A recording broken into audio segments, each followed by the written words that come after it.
see on Aafrika riik, eks ole? See peaks olema kuskil Aafrika riik minu arust vist. Ma tean, et on Aafrika riik. Французский язык. Сборная Камеруна по футболу. Самуэль Eto'o.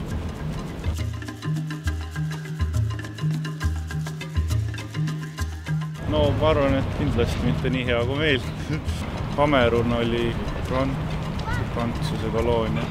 Et noh, ma ei tea täpselt, kas nad on vastu hakanud nagu või et neil on Kamerunis. No ma kujutan ette, et neil on ikkagi parem kui mõnedes riikides, sest suhtes, et nad ei ole nüüd päris seal elatustasemega täiesti nulli. No ma kujutan ette, et ega nad seal vist väga hästi ei ela. Nagu ikka need Aafrika riigid, enamus on vaesed omavahel. Igasugused usulahud ilmselt seal ja mis seal kõik niisugused on. No võib-olla on väga rikkaid, väga vaesed, nagu ikka igal pool. No nii palju kui meediast näha on, mitte vist väga hästi. Не знаю, наверное, бедно живут, не очень живут.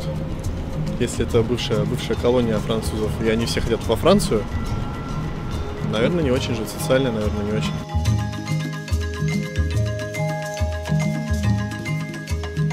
Ajalooliselt määratletud, et mis on nii-öelda mis riigid on oma sõjalist võimu suutnud kuskile vaigutada, mis ma tähendab, mõtlen selle all nii-öelda seda koloniseerimist ja siis nii-öelda see koloniseerimisvõimu kadumist, et Aafrikas just eriti, et riigid, kus on näiteks kohalik rahvas on nii-öelda vastu hakanud, siis nende elujärg on nagu üldine joon on see, et nende elujärg on nagu langenud. No eks see oleneb kõik, kuidas öelda, nendest riikidest ju endast, et kes läheb millega kaasa kuskilt. Et osa inimesi on arenemisvõimelised kiiremad, osadel lihtsalt ei lastagi, teised riigid suruvad oma tahtmisi peale. Põliselanikud ei saagi võib-olla kuskil jaole, see on nii lai mõiste, et kuidas, miks pärast kellegi niimoodi on läinud. Ja muidugi eks oleneb ka ilmastikust ja oleneb üldse, kus fööndis ta elab ja mis tal seal üldse võimalik midagi teha. Ilmselt väga paljudest asjadest. Näiteks? Riiklikus korrast. Kuidas? Riiklikus korrast? Kliimast kindlasti. Подробнее есть такая расхожая теория, что северные страны поэтому доминируют сейчас, что им приходилось как-то выкарабкиваться из сложных природных условий, и поэтому возникла ситуация, когда они стали доминировать.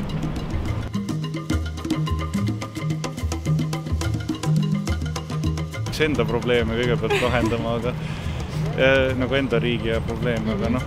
Eks saab mingi projekti raames, et kui on nagu, et a la mingi regioon on kuskil loodusõnnetuse käigus kahjustada, eks me niimoodi saaks küll mingi annetustega. Ma kardan, et mitte eriti. Ma ei kujuta üldse ette, aga lihtsalt kui mõelda niimoodi, et ma ei tea, et mitte eriti. Если мое мнение, то, конечно, стоит с точки зрения гуманизма. Кто-то сосет у них ресурсы, деньги, пользуется ими. А как мы можем помогать? Давать знания.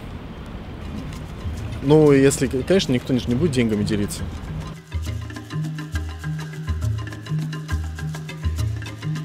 Seda ei, kui jah, mingid niisugust ütleb jah otseselt vaheste abi või niisugust jah, sellisel juhul küll, aga mitte mingisugust sõjalist sekkumist, sellepärast, et see ei too mitte kellegile mitte midagi paremaks ei tee. Rahalselt ei oska öelda, aga vabatahtlik töö on väga tänuväärne, ma arvan. Vabatahtlik töö.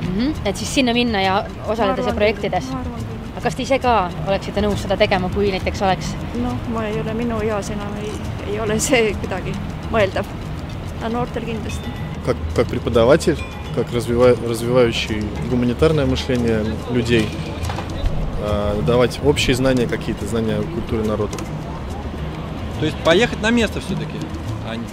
Но по-другому-то никак.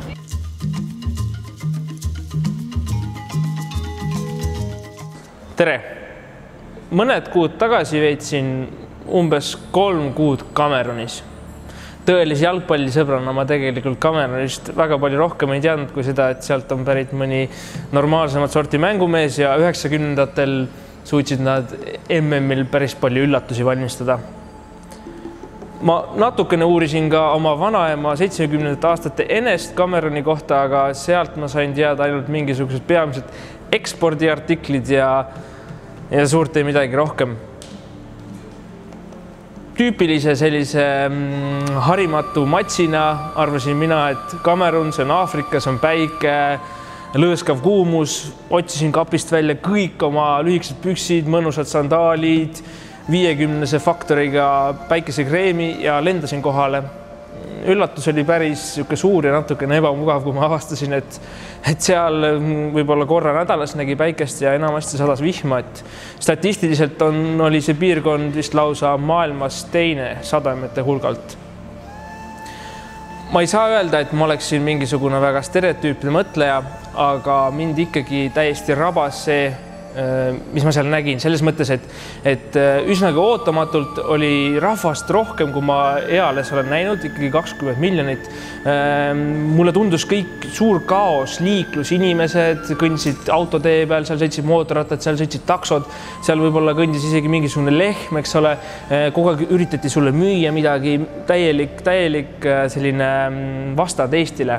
Aga 3 kuu möödudes siis pigem oli Eestis oli natukene šokk, et kuidagi nii vaikne, nii rahulik ja ei midagi erilist nagu. Kameruni läksin ma eesmärgiga ühes keskkonnaorganisatsioonis, mil oli väga uhke kodulehekülg, väga põhjalik selline kirjeldus sellest teises eelseisast projektist, mida tuleb teha, kuidas tuleb teha, mis on eesmärgid, mis on vahendid ja ma läksin sinna teadmisega, et mina kui mitte nüüd päris spetsialist keskkonnateemadel, sellepärast, et minu haridus ei ole üldsegi seotud keskkonnaga ja pigem just olen töötanud lastega turvakodus, et just sealt poolt siis arvasin, et see organisatsioon rohkem niimoodi toetab ja õpetab ja teavad, mis me teeme. Aga minu üllatuseks siis anti praktiliselt vabad käed ja vahenditeks üks pakk vildikaid ja suruti kätte öeldi, et need on need lastekodus, kus hakkad tööle ja see on see, mis me sinult tahame.